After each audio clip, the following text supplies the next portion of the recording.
Hello, everybody, and welcome to Under the Hood, where I have a very, very special guest today, Karena Bell, who is a colleague, and I know that we could be actually really good friends if we lived a little closer. So, let me tell you a little bit about Karena. She's got a wonderful bio. I'll read little bits and pieces of it. But she is the visionary and the founder and the CEO of Profit Lens. Is that how we pronounce it? Profit lines. Profit Lines. Okay. A consultancy dedicated to helping mid-market manufacturing and industrial companies unlock hidden profits and accelerate growth. After a successful 25-year career advising Fortune 500 executives, Karena saw firsthand how much money was being left on the table due to inefficiencies, outdated models, and missed opportunities. She founded Profit Lines to change that story. Her firm delivers forensic, interesting level financial analysis, operational efficiency strategies, and innovative tools that consistently uncover millions of dollars in trapped profits. That alone captures my attention. And I'm sure many of your customers and clients. So we talk a lot about in this world, there's a lot of conflict kind of Mm, going on, to say the very least. And managing it, whether it's personal, interpersonal, business oriented. And I like to look at kind of the lens of how do we grow up? Patterns that are created in childhood impact us as grown-ups. And with a company like yours and the issues that you solve, which are business oriented, but also very people oriented. If you're mhm. talking about money that's left on the table, I am quite sure it's a hot topic that people sometimes actually don't even want to hear. Right? Yes, Yeah. yes. Okay. So tell us a little bit, Karena, about your family of origin, some of the patterns that you created that you can sort of see how they have gotten you and helped you to where you are today. Sure, sure. Thank you. And it's a pleasure to be here, Tina. I was born and raised in a suburb of Detroit, Michigan, Hmm. and a number of my family members were business owners and entrepreneurs. Hmm. So I saw firsthand what it was like to be a business owner and entrepreneur. However, I started my career in the corporate environment very quickly. And like most folks that live in Michigan, made part of my career through the automotive manufacturing industry Hmm. and spent some time working in managing the data center for Volkswagen of North American headquarters.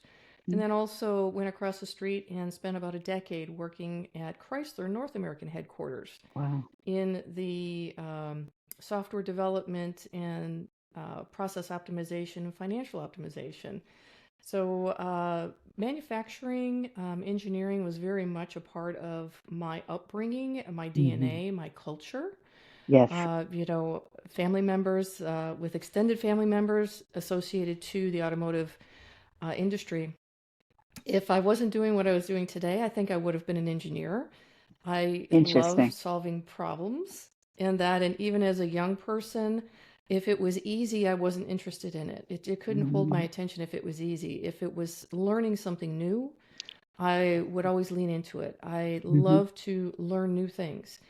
And as I grew up and entered the workforce, I would always lean towards the things that were challenging. Hmm. I didn't the norm was never a comfortable place for me.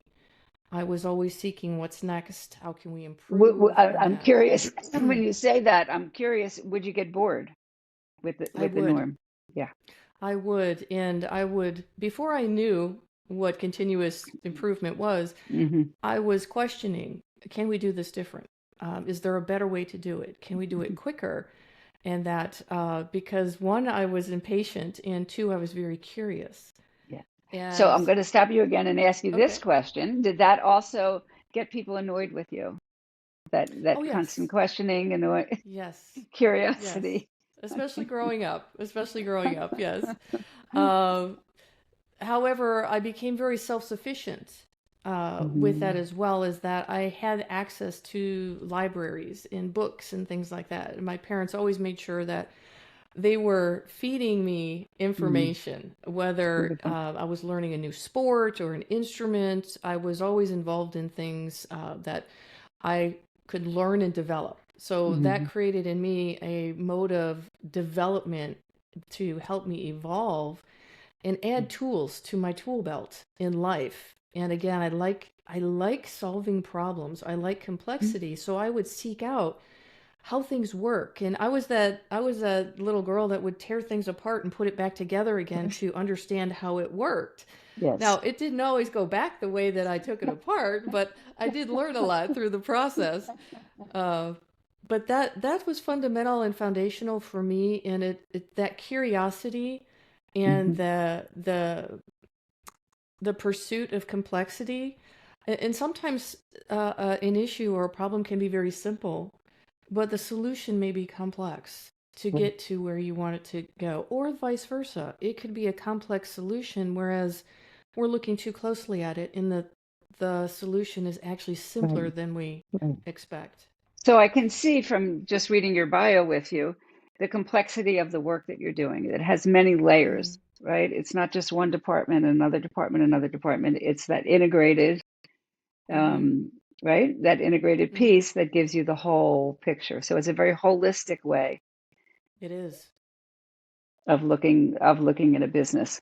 So let me ask you another question. So I can see how a lot of these pieces have worked for you. What were some of the things that maybe you came across that didn't work for you so great that you really had to take a look and maybe you have a story back there or something where you got yourself into some kind of, this doesn't feel so good, and how you worked your way out of it.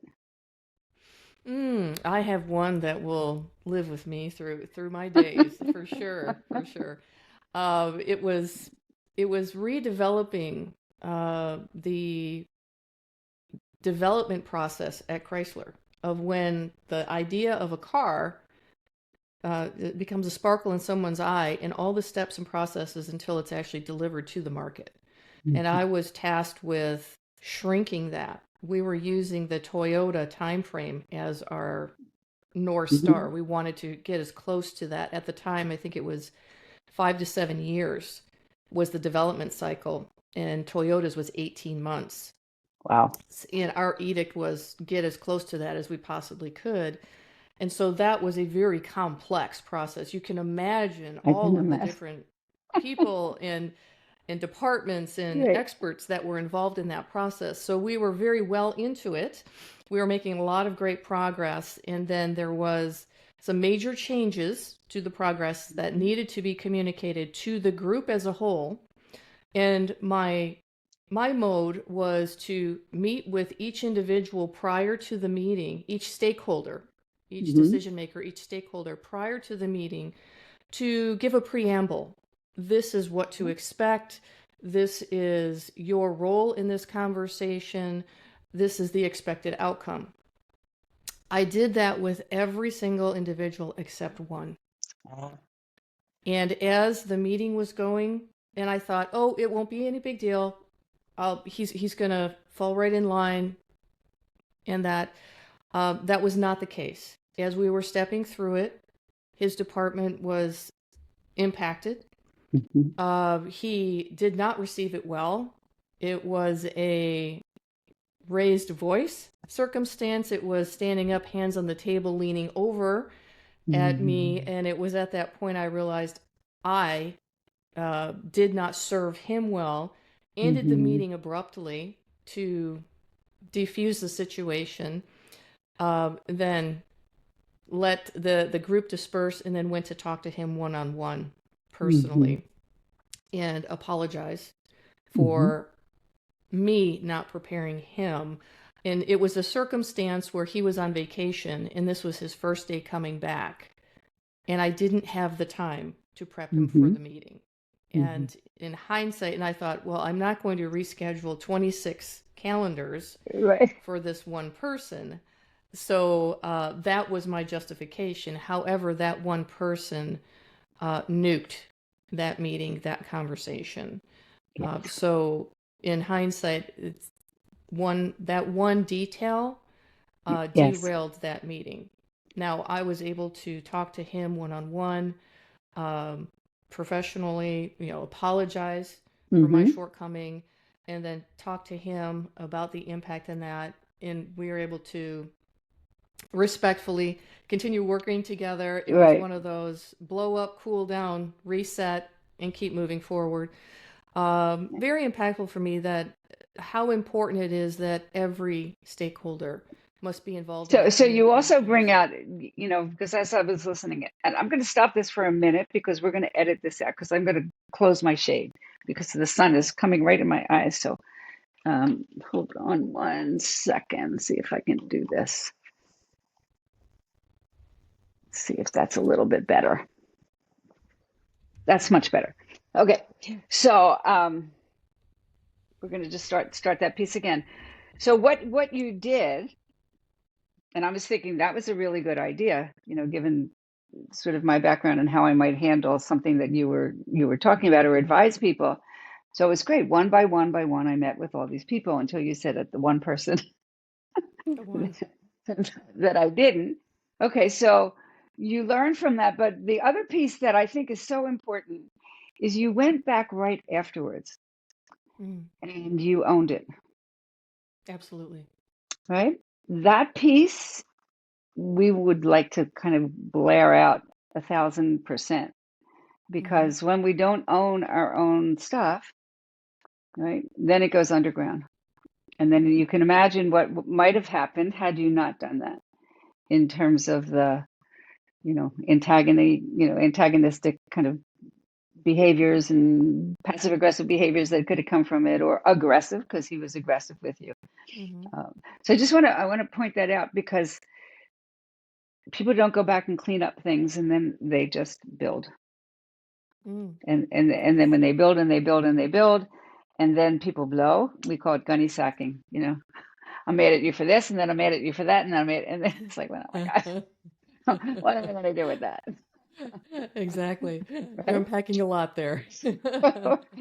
I can't possibly handle all of that. So, another question, Karina, being a woman in Mhm. such a male dominated environment, how has that been for you, and how did that kind of work, and how did you kind of make your way? I when I started, I committed to I will let my work speak for what I'm Hmm. capable of. So I was a very hard worker. I worked hard. Hmm. Uh, I am not good at promoting what I can do myself. Hmm. I will promote other people all day long. However, I've always felt that my work will speak for itself. And we all know that's not always the case because not Right. everyone sees your work. That's right. So I was very hardworking and I would work longer. I was contracting or consulting. I would even work hours and not bill for them just to show the Hmm. value that I was bringing. I was fortunate enough that my leader at the time, when I was at Chrysler, saw potential in me. He asked, he said, "May I mentor you to Hmm. help you navigate this landscape?" And he saw, because he saw firsthand some of the challenges that I was up against. However, I didn't let that stop me. But what he did is, and he did mentor me, and he equipped me with tools. I give him credit every single chance I get, uh, Hmm. that I still use today. Was And it was the finding out what motivates each individual in a decision making process. What benefits them? What is their role in that process as well? And he helped me develop a mindset of not just thinking out of the box, but to live and breathe and work and operate outside of the box at all Hmm. times, which came naturally to me as I was growing Yes. up. But then I had to conform to be part of the corporate culture. And it was working with him that I realized I really didn't. I thought Right. I did, and he helped me realize that I don't need. I gave myself permission to not work in the box and work outside the box. very which comes quickly. back to what we were talking about before we started, which is talks about intuition, Mm, yes, right? I don't know if you put, yes. but that's kind of what I'm hearing. Mm-hmm, Putting your intuition to work, allowing it to work, which then mm-hmm, takes you outside of the box, right? Because yes. you're not working in that small framework that everybody, is kind of pushed into, right? And again, it just brings out when we talk about potential and people's potential and any kind of marginalized group, whether it's gender or sex or color or because I know that this is true. People work harder to be seen. Mm-hmm, Again, I had a conversation with this fabulous African American woman. She said people don't appreciate how hard our lives have been to get to the place where we are, and always having to be better, having to be better, having to prove yourself, right? And so using your intuition to allow yourself to take that gift and bring it into the workplace. And sometimes people want to hear it, sometimes they don't, mm-hmm. right? But go ahead. Yes. Well, in my roles, whatever my role was, in whatever capacity it was, I always operated in what is best for the business, Mhm.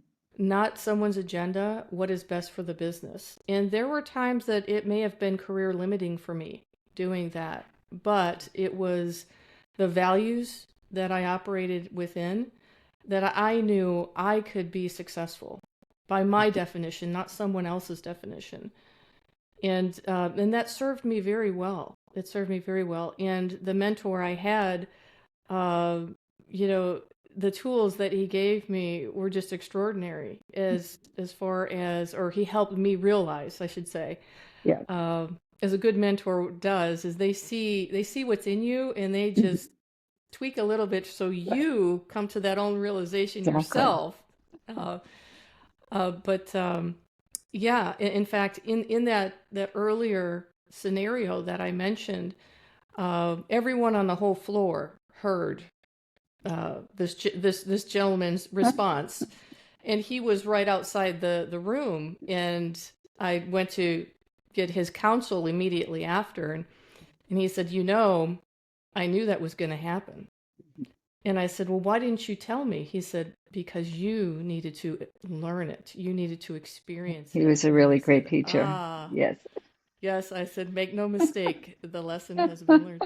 Um, but he also gave me the perspective that, the learning is the best part of the process.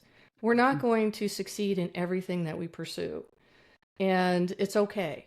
It's okay. Hmm. But make sure you're learning along the way. Don't be rote in what you're doing, in the work Yes. that you're doing. Is make sure you're making forward progress, whether it's professionally or personally.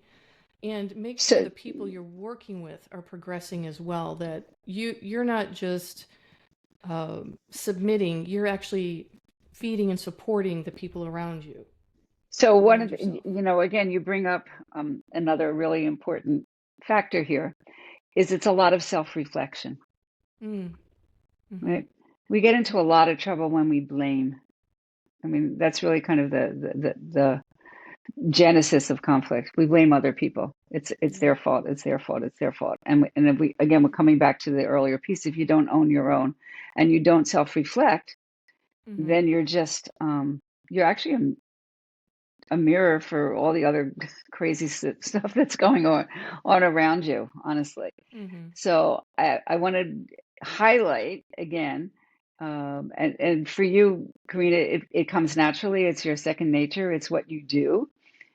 And at the same time, I'm just highlighting it to encourage people that great leaders, you cannot take a person to a place that you have not been, Mm-hmm. right? So, in order to work at the level that you're working, you had to go through, however it looks. It doesn't have to be in a Mm-hmm. particular corporation but however it looks, that you do that self-reflection and you keep learning and growing. I could do this better. I could, without a hammer, without beating yourself Mm-hmm. up. But yeah, with that objectivity, just the way that you look at numbers, right? Well, and it's accountability. And as a Hmm. leader, I've always been accountable to myself when I was an Mhm. individual, and then as a leader, my questions were always, did I do everything I could do for this situation? Did I provide everything to Mhm. the individual to make sure they were successful? Was there anything I could do to change the outcome Mhm. that was in my control? Now, there are things that are not within our control that we cannot Correct. change. We Correct. can respond to our income or the outcome. But that has always been my own self-reflection is, did I do everything I could do to make sure this could be successful, first and foremost? And if not, then it's on me to go correct where I did not. And it's that continuous, did I do the best I could, or was there something different I could have done and make it better? So let me ask you again. So what now coming forward to your Hmm. current situation, how do you reflect this with your employees? How does this kind of show up? Oh, it's very transparent communication that, and this is something that I say frequently, is that, we all have our centers of genius. We Hmm. all have areas where we're just really, really good. And we all have areas that and things that we're just not. And that's okay. Yes. That's okay. And knowing where you're great and is a good thing. It's Yes. not it comes from a place of arrogance. It comes from a place of experience and confidence. Mhm. And knowing where someone else shines and you don't, and having the courage to say, you are really great at that. I'd love if you could do that because you do that so much better than I do. And having that camaraderie, Mhm. regardless of what your title is, there's responsibility across every business for every individual that's there. We Mhm. are each a leader. We are leading Yes. ourselves every day. We lead ourselves to get ourselves up and at 'em, to get Mm. children off to school, to get ourselves off to work. And then we're leading ourselves when we're at work. Even if we're in an individual role, we're still Yes. leading because, Yes. one, how are you holding yourself accountable to your responsibilities? Are you doing the best you can do every single day? We're not going to run it 100% every day. Nobody can. And if somebody says they are, they're not being truthful. But are you coming and are you giving your best every single day? And are you raising your hand? Are you saying, I don't know? That's okay. It's okay to say, I don't know. Or I'm learning. I'm learning this. Language to me is so important. It is so critical in the words that we say. There are a number of things I'd love to change the narrative on. I wish I had time to run campaigns. And the one that I hold dearly is the word failure. Mhm. I Yes. wish we could remove the word failure from the corporate environment and replace it with feedback. Mhm. Because if we pursued feedback daily in everything we do, this works, this doesn't, that doesn't, that doesn't, that does, that does, Mhm. let's go explore Mhm. these, we would continually look for That's right. feedback. That's But right. when we hear the word failure, it's finite, it's final. Yeah. And it oftentimes people feel tattooed with it. And it's not. And that's where the what we say and the words we say and the culture we build Yes. will determine how successful you can be in a market. A culture alone can determine market share over product or service or price or Absolutely. customer service. And I hope that more Hmm. leaders are leaning into the importance and the value of the culture that they're building. The work we do can be complex, it can be daunting, it can run into weekends and after hours and things like that. But we have fun in the work that we do. We have fun with each other. We also hold each other to very high expectations. Uh, but So we all I would sign up for that. probably say, We all you sign up know, for that. one of the mottos that I have in my work is working with leaders like you, who where your employees say, "This is the best place I have ever worked in my life." And I would venture to say that your employees probably do say that about working with you. And you I have hope been, so. I hope so. well, I'm quite convinced that if I did that 360, with each one of them, I would learn consistently that because again, what you're doing, Karena, is you are modeling, right? I love working with leaders because everything comes from the top, just like the mentor that you had and how much he taught you, Mm-hmm. and he let you make the mistakes and let you learn, and I'm sure that you do the same thing for the people that work for you. But the things that you talk about, the values that you talk about, the hard work, it's not just hard work, it's the accountability with the Mm-hmm. hard work, having your own set of core values that guide your decisions. When we're so influenced by everybody and everything else going around, we're just kind of that pillar is not there, Mm-hmm. and that creates a lack of safety, and that's where people get into trouble, and that lack of trust and lack of respect and all those things that go underneath. I always say, I've done a lot of work with athletes, and I always say you have two athletes that have the same ability, but this one has a better mental game. This one's Mm-hmm. going to win. And they do. And what you're saying is you could have a business that has this, but this one has a culture that really kind of takes in people and how we're Mm-hmm. designed and who we are and what we're good at and what we're not good at. You're going to win. So thank you for your wonderful gems of wisdom. And how can people get in touch with you? We will have all this stuff in the play, in the notes. But how can they get in touch with you? LinkedIn is a great place to get in touch with me, Karena M. Bell, or our website, Profit Lines, profitlinz.com. Definitely. This was such a pleasure, Tina. Thank you so much for having me this morning. Oh, it's such a pleasure. And we'll be happy to get this out and share it with your whole universe. Thanks so much, Thank you Karena. so much. Yeah.